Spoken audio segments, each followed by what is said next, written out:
Good morning, Ichigo,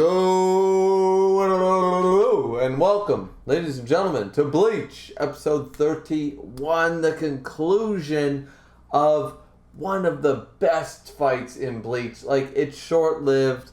Yeah, a lot of people will argue there are so much better fights later on, but it's hard to ignore the classics. It's hard to ignore the goddamn classics, and this is a classic Bleach fight. This is Renji Abarai versus Ichigo Kurosaki. And, man, and we get Kisuke Urahara in the mix just to teach Ichigo what's what. Like, how? How do you dislike this episode? What is the issue with this episode? This episode is 10 out of 10. Renji is fighting because he believes that Ichigo is the problem. He's the sore. He's the issue. If he defeats Ichigo, maybe he can start to try to save Rukia. We didn't get that from him back in the Shinigami arc, but now we're starting to see the cracks in Renji's character. And here, of course, they're fighting and such. But the big thing to take away is Kisuke Urahara's lessons to Ichigo. For a good portion of the episode, we jump back and forth between this. We are jumping in between the fight and the lessons that Kisuke tried to impart upon Ichigo. And during these scenes, like the first one, it doesn't pay off. It's good advice, but it doesn't pay off because Renji, as he states, is faster. Because Kisuke explains there's a certain set number of attacks. A revolver can be fired 6 times, a missile only once per missile. So there is always the predetermined number of attacks even before a battle starts. If you can understand and calculate what that set number of attack is, you will have an opening between those attacks. So in this case with the sword fighting, Zabumaru can only be unleashed and thrusted 3 times before it needs to go back to its original sword state. So Ichigo uses this to his advantage. However, Renji simply dodges it and attacks again. Why? Because Renji says, your timing was perfect, everything went right. So why did I beat you? Because you're slower than I am. I'm stronger than you. Get that through your head. You are weaker than me. And it's like, alright, man's got a point.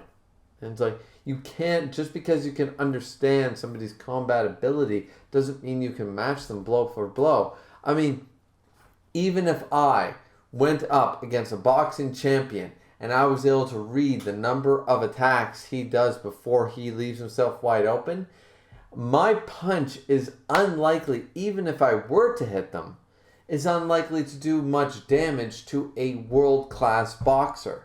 No matter how much I work out by myself and how many push-ups and sit-ups I do, the chances are, even if I were to get a clean shot at the ribs or in the face, that one attack is not going to do that much, and he's going to beat the crap out of me before and after that, because he has more experience, he's faster, he's stronger, he trained for this.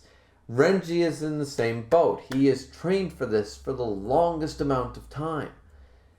Ichigo is no match for that. And we even see, it's a bit of a worrisome topic, but we see Momo showing Izuru showing him the lieutenant badge that Renji left behind after the meeting, and they were kind of worried about him and all that stuff. He left it behind because he's going to go fight this mano-a-mano sort of idea. Now, after this, Ichigo kind of gets a little bit of resolve back, though, because he remembers another lesson that Urahara taught him, basically saying he's going to push him, and he's going to keep pushing him, back him into a corner until he has no other choice but to unleash that unlimited amount of spiritual pressure the man goddamn well has. Urahara knows it. He knows his family lineage. He knows who he is. He's like, you have untapped power. You're not tapping into it. I'm going to keep pushing you and pushing you to the brink of death. Basically Saiyan level training just to get you to fight back. And then we get the whole him raising the sword And he's like, my resolve to kill you. You need resolve. And then Ichigo raises his sword. He gets the resolve. He understands. He gets it. And here in the fight against Renji, it all becomes calm and clear. Just like how he unleashes Zabimaru and his special ability, it's time for Ichigo to unleash the Getsuga Tensho. We don't know it at the time, but this is what it is. It's the Getsuga Tensho.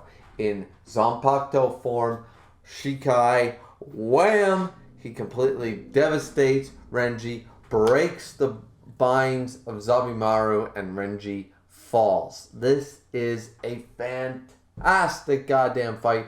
An amazing ending, an amazing episode. All the monologuing, all the inner thoughts of both Renji, Kisuke, and Ichigo is incredible. We have the sideline, we have Hanataro, and we have Ganju, making their own commentary, like, I can't believe it. But all these things, I think they need some Naruto in this shit. I'm just kidding. And no, literally, anime didn't need Naruto. But suffice it to say is that, they gotta believe more, because they gotta believe it, because Ichigo is here. He's ready. He has the strength to do it.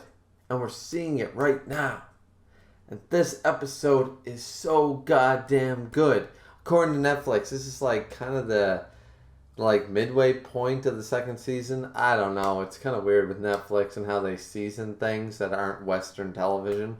But either way, really like this episode. Great animation, great fight. It's the end of the fight. We're going to get the aftermath of the fight in episode 32.